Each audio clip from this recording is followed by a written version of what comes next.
আসসালামু আলাইকুম, কেমন আছেন সবাই? আই হোপ সবাই ভালো আছেন। আলহামদুলিল্লাহ, আমরাও মোটামুটি ভালোই আছি। আমি ফারজানা নতুন দিনে নতুন আরেকটি ব্লগ ভিডিও নিয়ে বরাবরের মতো আবারও আপনাদের মাঝে হাজির হয়ে গেলাম।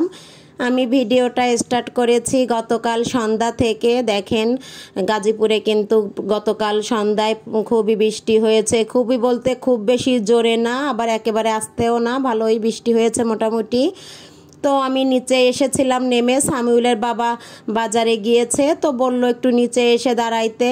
তো নিচে আসলাম, দেখলাম যে বৃষ্টি হচ্ছে ভালোই, একেবারে কিন্তু সন্ধ্যার সময় মাগরিবের আজান দিচ্ছে তখনই বৃষ্টিটা শুরু হয়েছে। তো ছেলে আর আমি নিচে এসে দাঁড়াইছিলাম, তো দেখলাম ভালোই বৃষ্টি পড়েছে। এখন আর কি তেমন একটা পড়ছিল না, বৃষ্টিটা হয়ে গেছে, তো রাস্তাঘাট সবই মানে ভিজে গেছে। তো সামিউলের বাবা আর কি বাজারে গেছে, এই জন্য আর কি এসে দাঁড়ালাম নিচেই। পরে এই যে বাজার নিয়ে উপরে চলে আসলাম। তো জানালা দিয়ে রান্নাঘরে এসে জানালা দিয়ে একটু ভিডিও করছিলাম। দেখলাম যে আকাশটাও অনেক ভালো লাগছিল, মেঘলা মেঘলা, অনেক দিন বৃষ্টি হয় না, অনেক দিন পরে আর কি বৃষ্টি হলো। তো ভিউটা দেখতে ভালোই লাগছিল, তো একটু ভিডিও করলাম। পাশের বাড়ি এই যে এটাও একটু দেখিয়ে দিলাম, এই যে বৃষ্টি পড়ছিল। তো কেমন লাগছিল দেখতে, দেখেন ভিউটা কিন্তু অনেক সুন্দর ছিল। তো এ পর্যায়ে এসে প্রতিদিনের মতো আপুদের কাছে আবারও রিকোয়েস্ট করে নিচ্ছি, যারা আমার চ্যানেলটা সাবস্ক্রাইব করেছেন অসংখ্য ধন্যবাদ, আর যারা সাবস্ক্রাইব করেননি আমার ভিডিওটা যদি নতুন দেখে থাকেন অবশ্যই ছোট্ট একটা লাইক দিয়ে কন্টিনিউ করবেন। আর যদি কোথাও কোনো অংশ ভালো লেগে যায় আমার চ্যানেলটা সাবস্ক্রাইব করে পাশে থেকে যেতে পারেন। আর এই যে বাজার করে নিয়ে এসেছে সামিউলের বাবা, রোজার বাজার বলতে যেসব বাজারগুলো চড়া দামে বিক্রি হবে, রোজার ভিতরে অতিরিক্ত দাম বেড়ে যাবে, সেই সব টুকটাক জিনিসই আজকে বাজার করেছি, সেটাই আপনাদের সঙ্গে শেয়ার করব আর কি। এখানে এই যে এক কার্টুন খেজুর নিয়ে এসেছে, মানে একটা বক্সে আর কি কম পেয়েছে নাকি সামিউলের বাবা, বলল কমে পেয়েছি, রোজার সময় আরও দাম বেড়ে যাবে, তো সেটাই নিয়ে এসেছে। তো ভালো হয়েছে, এমনিতেই খেজুর আমাদের কিন্তু বরাবরই লাগে, কারণ সকালে তো কিছুদিন আপনাদের সঙ্গে শেয়ার করেছি আমরা কিন্তু সকালে খালি পেটে খেজুর এইগুলা খেয়ে থাকি। তো খেজুর আরও কিছুটা আছে, তো এখানে নিয়ে এসেছে। মনে হয় যে আমাদের রোজার মাসটা হয়ে যাবে এই খেজুরে। তো ভালোই হয়েছে, দেখা যাক কতদিন যায়, পরে না হলে আরও কিছুটা কিনে নিব। কিন্তু আমরা যারা মধ্যবিত্ত আছি তারা যদি একটু এরকম রোজার আগে একটু কষ্ট করে কিছু কিছু জিনিস কিনে ফেলি টুকটাক, দেখা যাচ্ছে কাঁচা বাজার এইগুলা তো সবজি এইগুলা সবসময় টুকটাক নিয়ে এসে থাকে সামিউলের বাবা অফিস থেকে আসার পথে, এই জন্য ওইভাবে আর কি শেয়ার করা হয় না, সামনে বাদলেই নিয়ে চলে আসে, যেহেতু কাঁচা বাজার পার হয়ে তাদের অফিস। তো এই যে খেজুরটা যদি আমরা এইভাবে কিনে রাখি, যে এইগুলো অতিরিক্ত চড়া দামে বিক্রি হয়, রোজা বাড়ার আগেই যদি আমরা কিনে রেখে দিই তাহলে আমরা যারা মধ্যবিত্ত তাদের কিন্তু অনেকটাই সুবিধা হবে, অনেক আর কি টাকা সেভ হবে, কিন্তু এখান থেকে দেখা যাচ্ছে ওই টাকা দিয়ে আমরা বাড়তি অন্য কিছু কিনতে পারবো। তো একটু বুদ্ধি খাটিয়ে যদি আমরা এই পণ্যগুলো কিনে ফেলি তাহলে কিন্তু খুবই আমাদের জন্য সুবিধা হয়।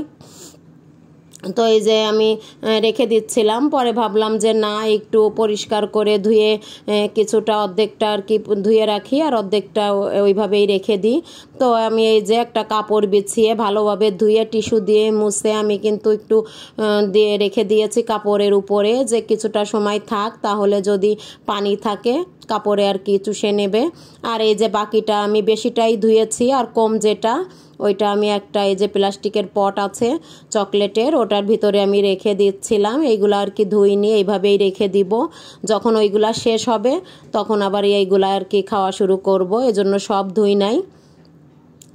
তো এইভাবে যদি আমরা একটু দেখা যাচ্ছে যে এইসব পণ্যের দাম অতিরিক্ত চড়া হয়ে যায়, রোজার ভিতরে বেড়ে যায়, যেমন খেজুর না হলে আমাদের নয়, আমাদের ইফতারে কিন্তু খেজুর মাস্ট লাগে, এই জন্য আর কি এইগুলা একটু দাম বাড়ার আগেই কিনে ফেলা যায়, যেমন খেজুর, চিনি, তারপরে দেখা যাচ্ছে আমরা পেঁয়াজু বানাই, ডালটা, তারপরে তেলটা, এইগুলা কিন্তু অনেক চড়া দামে বিক্রি হয়। তো এইভাবে বুদ্ধি খাটিয়ে একটু আমরা কিনে রাখলে কিন্তু অনেক টাকাই সাশ্রয় করা সম্ভব হয় সেখান থেকে, কারণ দাম তো অনেক চড়া দামে বিক্রি হয় প্রতিবারই। তো এই যে এই ফাঁকে আমি একটু চা বানিয়ে নিচ্ছিলাম। বাইরে বৃষ্টি হচ্ছে, ওয়েদারটাও ভালো লাগছিল, একটু ঠান্ডা ঠান্ডা ভাব, অনেক দিন পরে বৃষ্টি হলো, আমার কাছে ভালোই লাগছিল। গরম কিন্তু প্রায় চলে এসেছে, গরম লাগে সারাদিন, আবার ভোরের দিকে একটু ঠান্ডা ঠান্ডা পড়ে। তো আজকে বৃষ্টি হয়ে ভালোই ঠান্ডা লাগছিল। তো এইদিকে গরম গরম এই যে চা টোস্ট বিস্কিট দিয়ে খেয়ে নিচ্ছিলাম। সামিউলের বাবাকেও দিয়ে দিব 1 কাপ চা। তো আমরা নাস্তা করে নিলাম। নাস্তা করে নেওয়ার পরে আর কি এই যে এখন একটু ঘষে ঘষে আমি মুছে নিয়েছি আর কি খেজুরগুলা। মুছে এখন আমি এই পটের ভিতরে সবগুলা খেজুর ঢুকিয়ে রেখে দিচ্ছিলাম। এইগুলা টেবিলেই রেখে দিব, আর ওইটা আমি সরিয়ে নিয়েছি মিক্সেবের ভিতরে আর কি রেখে দিয়েছি। পরে যখন খাবো এখান থেকে ধুয়ে বের করে খাবো। তো এটা সামনেই রেখে দিচ্ছি, যদি আমাদের খেজুর ফোড়ায় যায় এখান থেকে আবার খাওয়া শুরু করব যতদিন যাই হোক। এই যে আমার খেজুরগুলা কিন্তু রাখা হয়ে গেছে। তো যেই সব নিত্য প্রয়োজনীয় জিনিসগুলা সব সময় লাগে টুকটাক, একসঙ্গে তো অত বাজার করা হয় না আমার। সামনে যেটাই পাই সামিউলের বাবা নিয়ে আসে, কিন্তু যেইগুলা আর কি একটু আইটেমগুলা দেখা যাচ্ছে দাম বেড়ে যায় রোজার ভিতরে, ওইগুলাই একটু নিয়ে এসেছে। আর এইদিকে তেলটার কিন্তু প্রচুর দাম বেড়ে যায়। আর এইদিকে দেখেন 3টা তেল নিয়ে এসেছে সামিউলের বাবা। 3টা আমার আসলে লাগবে না, তারপরে বলল যে দামটা অনেক বেড়ে যাবে। আমি তো একটাই আনতে বলেছিলাম, সামিউলের বাবা বলছে একটা দিয়ে কি করবা, একটু বেশি করেই নিয়ে আসি। কারণ তেলটা কিন্তু আমরা সবাই জানি রোজার সময় একটু বেশি লাগে, কারণ আমরা দেখা যাচ্ছে রান্না বান্না তারপরে বাড়তি যে আমাদের ইফতারি বানানো হয় তখন কিন্তু তেলটা আমাদের লাগেই। তো সামিউলের বাবা বলল যে একসাথে একটু কমে পেয়ে 3টাই নিয়ে এসেছে। তেলগুলা কিন্তু অফিস থেকে নিয়ে এসেছে। সামিউলের বাবার অফিসে কিন্তু মাসিক বাজারগুলো করা যায়, ওইখানে কিন্তু বাইরের থেকে রেটটা অনেকটাই কম। যেমন এই যে দাম দেখিয়ে দিচ্ছিলাম, তেলগুলা কিন্তু আমার 850 করে নিয়েছে, আর বাইরে আপনি কিনতে গেলে কিন্তু 940 টাকা করে। এইদিকে একটু সাশ্রয় হয়েছে, যদি এই যে একটু কম পেয়ে তেলগুলো আমরা আগে থেকে স্টক করে রাখি তাহলে কিন্তু সুবিধাই হয়। সেই সুযোগে সামিউলের বাবা 3 বোতল আর কি তেল নিয়ে এসেছে, ভালোই হয়েছে, আমাদের রোজা হয়ে আরও থেকে যাবে। তো দাম পেয়ে কম পেয়ে আর কি নিয়ে এসেছে, কারণ অনেক দাম হয়ে যাবে কিন্তু রোজার ভিতরে তেলটা। তো ভালো হয়েছে, যাই হোক রেখে দিব, থাকলে তো আর নষ্ট হবে না, পরেও কাজে লাগাতে পারবো। এইদিকে এই যে ছোলা বুটের বুট নিয়ে এসেছে, এটাও কিন্তু দামটা অনেক বেড়ে যায় রোজা সময়, আর রোজা আসার আগেই কিন্তু নিত্যপণ্যের দাম বাড়ছে, আরও বেড়ে যাবে সামনে। তো এই ছোলা ডালটার দামটাও কিন্তু অনেকটাই বেড়ে যাবে। তো এখানে 2 কেজি নিয়ে এসেছে, আমি একটা এই যে পটে রেখে দিয়েছি কিছুটা, আর যতটা আছে এটা আমি পলি ব্যাগে করে একটা টপের ভিতর রেখে দিব। সব বাজারগুলা যেগুলা টুকটাক নিয়ে এসেছে ওইগুলা রেখে দিব।